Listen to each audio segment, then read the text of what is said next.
Alrighty everyone, happy Thursday. I hope you're all having an amazing week so far. Given that it's already June 29th, this is the day, by the way, that Indy 5 is going to be viewable to the audience around the world.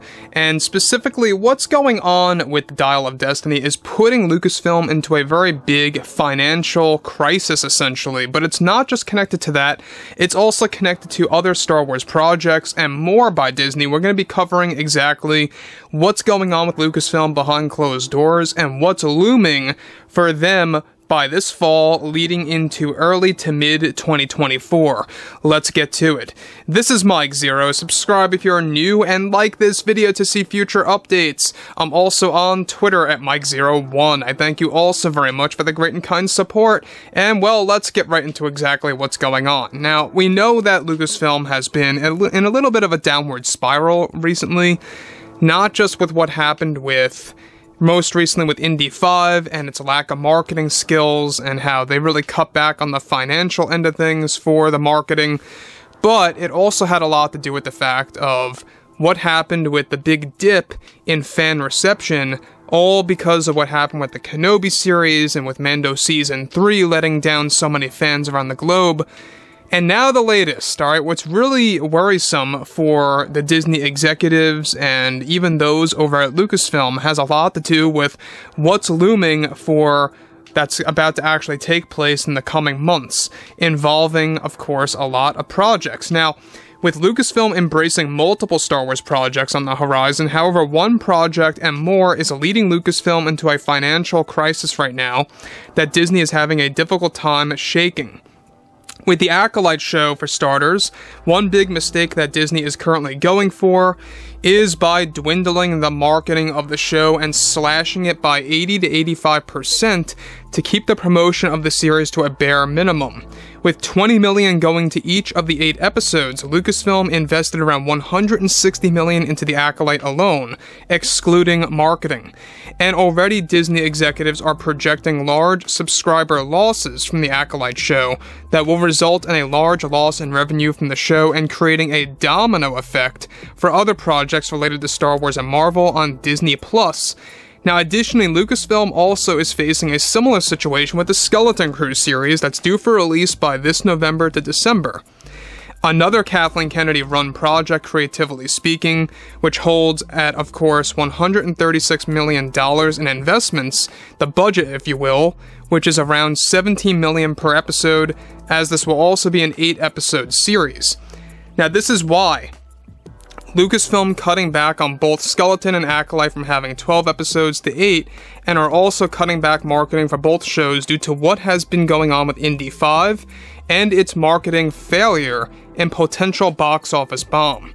Now guys, let me pause here quick because we know that everything ranging from the Dial to Acolyte to Skeleton Crew, these are the 3 big Kathleen Kennedy-driven projects that she had 100% creative power over, and they're all coming to become a failure, and it's costing Lucasfilm and Disney large amounts of money because they overly invested in these projects, and they are lacking the marketing for these projects.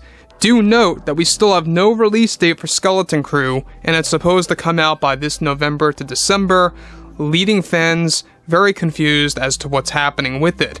Also, this is exactly why they refused to showcase a trailer to the general public at Star Wars Celebration for Skeleton Crew and the Acolyte, because they're still not settled on a concrete release date just yet, because Acolyte is going to be facing more expensive reshoots, which by the way is going to only cost more money on top of what they're about to lose. And it's not just that, Skeleton Crew 2 is about to embrace last-minute reshoots by the beginning of August to prepare for its holiday season debut. So again, like I say guys, this is typical Kathleen Kennedy behavior. Everything that she touches comes to ruin. And I always like to call her the destroyer of franchises because everything that she does touch gets tarnished or literally wrecked to the point where we have to have people like John and Dave attempting to pick up the pieces and putting it back together again like Humpty Dumpty. Very difficult task, by the way, it's not easy.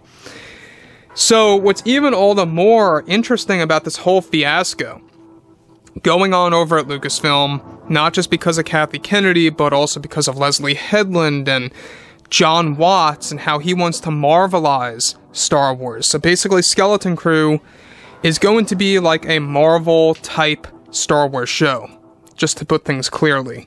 It's going to be like that, meets Stranger Things, meets The Goonies, etc. Now, on top of this also, Disney executives are growing very worried about behind closed doors for how this brings things forward with projects like Mando Season 4 and the second season of Ahsoka, as they have been making proposals on cutting back budgets for those two shows.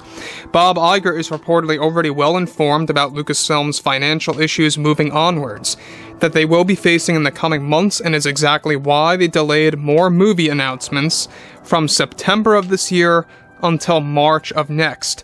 Iger is also making some last-minute polls to right-size the Star Wars roadmap to only focus on projects that will make the most money as a last-ditch effort to save his legacy as CEO. Now guys, I've been pointing this out endlessly. I would not be surprised, I'm not saying it's going to happen, but I would not be surprised if the Lando series gets pulled, because that's in creative hell right now. It's in production limbo. And I don't see that moving onwards at all, at least until mid-2024. We know that Donald Glover is so tied up with everything else that basically Lando's on the bottom of his list. And what does that tell you about priorities, right? He knows that Lucasfilm is in such a very odd place right now, and in such a difficult place, where if a lot of actors and actresses have that held to their name, they're almost looked down upon by a lot of other Hollywood studios. This is why Daisy Ridley suffered a very terrible career, and why she's only catered to Star Wars. This is why she signed up for the Rey movie. She could not get work at all. She could not get attached to a major blockbuster at all.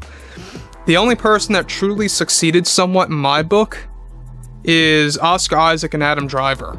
You know, even John Boyega kind of failed with his career. So anyways, it's interesting that this is the direction that we're heading in when it comes to Lucasfilm, when it comes to Disney, and the executives and more, and how it's only creating more problems for the other shows. It's going to create a domino effect, not just for Star Wars, but also for Marvel and everything else on Disney+.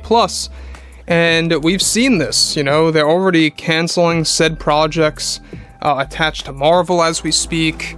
A lot of other projects on the horizon for Star Wars as well.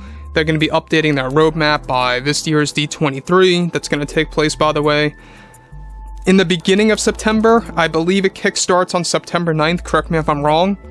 But D23, you're going to be learning about the revised roadmap related to Star Wars. So, anyways, I would really like to hear, you know, what your take on this is below in the comments. You know, what do you think about this whole scenario of what Lucasfilm is going through right now? And if you guys did enjoy the content for today, make sure to drop a thumbs up on this video to support the channel, and I will catch you guys next time.